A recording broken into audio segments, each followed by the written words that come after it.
Mat রিভসের দি Batman ইউনিভার্সের penguin একটি pure masterpiece.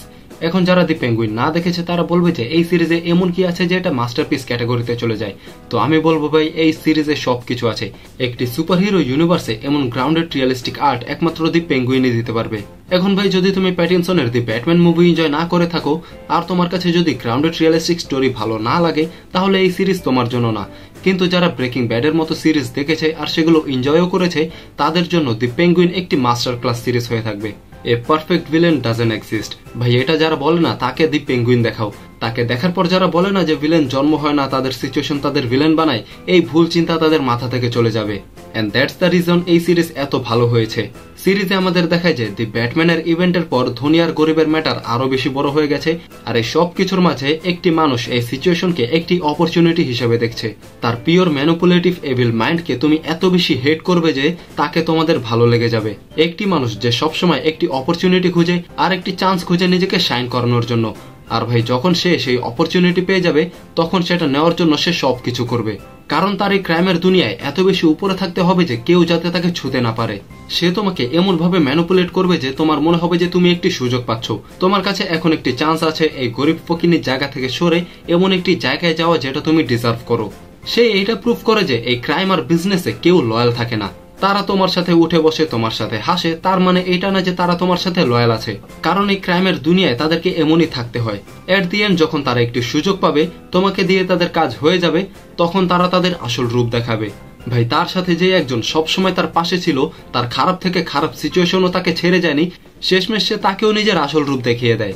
মাঝখানে কতবার সে না জানি এমন সিচুয়েশনে পড়ে যেখান থেকে বের হওয়া কারোর জন্যই পসিবল না, কিন্তু এই শালা সেখান থেকেও বের হয়ে যায়। এই পুরো সিরিজে তুমি তাকে সাপোর্ট করবে, বাট এট দি এন্ড তোমার এই ডিসিশনের জন্য তুমি আফসোস করতে থাকবে যে কেন আমি একে সাপোর্ট করলাম। কারণ ভাই সে কোনো এন্টি হিরো না, সে একটি ভিলেন, একটি পিওর ভিলেন যার কোনো ব্যাক স্টোরি নেই। তার মধ্যে এইটুকু মানবতা নেই যে তুমি তার উপর দয়া দেখাবে। আর ভাই এরপর আসে আমাদের সোফিয়া ফ্যালকনের স্টোরি, যে ভাই 10 বছর আরকাম মেন্টাল হসপিটালে থাকে আর সেটার জন্য পেঙ্গুইনই দায়ী ছিল। আর ভাই সোফিয়ার ক্যারেক্টার একটি সুষ্ঠু ভালো মেয়েকে পাগলের মাঝখানে পাঠিয়ে তাকেও পাগল বানিয়ে দেয়। সে নিজের বাবাকে এত বেশি হেট করে, নিজের ফ্যামিলিকে এত বেশি হেট করে যে নিজের ফ্যামিলিকে মেরে সে ফ্যামিলির নাম ফ্যালকন থেকে জিগান্টে রেখে দেয়। আমাদের মেইন স্টোরি পেঙ্গুইনের এই ক্রাইমের দুনিয়ায় সবচেয়ে উপরে যাওয়া, আর তাকে শুধু একজন মানুষ পুরোপুরি শেষ করতে চায়, আর সে হচ্ছে সোফিয়া ফ্যালকন। এই পুরো শোতে পেঙ্গুইন ভার্সেস সোফিয়ার আর্ককে এত ভালোভাবে দেখানো হয়েছে যে তুমি বুঝতেই পারবে না যে কোন ক্যারেক্টার কার উপর ভারী পড়ে আছে। আর ভাই পেঙ্গুইনকে যত বেশি গালি দিবে ততই কম, কারণ সে এমন লেভেলের এভিল। যেখানে ভাই এই পুরো সিরিজে কলিন ফ্যারেলের পেঙ্গুইন আর ক্রিশ্চিয়ান মিলিয়তির সোফিয়ার পারফরমেন্স একবারে টপে ছিল। লিটারেলি বলতে পারো যে তাদের পারফরমেন্স 100-তে 100 ছিল। ভাই পেঙ্গুইনের যে এভিলেন্স আছে সে সবকিছু সে তার এক্সপ্রেশন দিয়ে দেখিয়ে দেয়। আর ভাই সোফিয়াও তার কিউটনেস আর সাইকোগিরিকে অনেক বিউটিফুলি পারফর্ম করেছে। যেখানে এই সিরিজের সবচেয়ে বড় একটি প্রবলেম ছিল এটার ভিজুয়ালিটি। যারা ব্যাটম্যানের মুভি দেখেছো অথবা ব্যাটম্যানের কমিক পড়েছো তারা জানো যে গথম সিটি ব্যাটম্যানের ক্যারেক্টারের একটি পার্ট। এন্ড আমি সেটাই ভাবছিলাম যে তারা ব্যাটম্যানকে ছাড়া গথম সিটির সেই টোনকে কিভাবে বজায় রাখবে, আর তাও তখন যখন তোমার কাছে দি ব্যাটম্যান মুভির সিনেমাটোগ্রাফারও নেই। কিন্তু ভাই তারপরও তারা গথম সিটিকে অনেক বিউটিফুলি অ্যাডাপ্ট করেছে।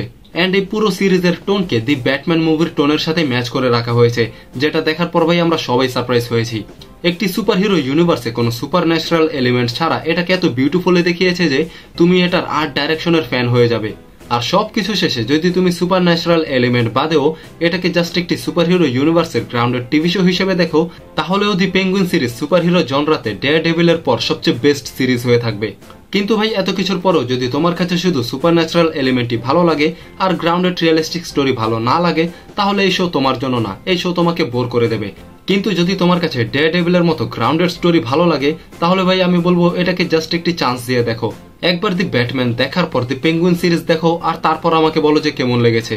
আর তাছাড়াও যদি তুমি ভাই অলরেডি এই সিরিজ দেখে থাকো তাহলে সেটাও জানাবে যে কেমন লেগেছে। আর এই ভিডিও এখানে শেষ হয়ে যায়। যদি ভিডিওটি দেখে কোথাও ভালো লাগে বা মজা পেয়ে থাকো তাহলে লাইক করে দাও, চ্যানেলটিকে সাবস্ক্রাইব করে দাও, আর দেখতে থাকো জেটেক্স এক্সপ্লেইনড।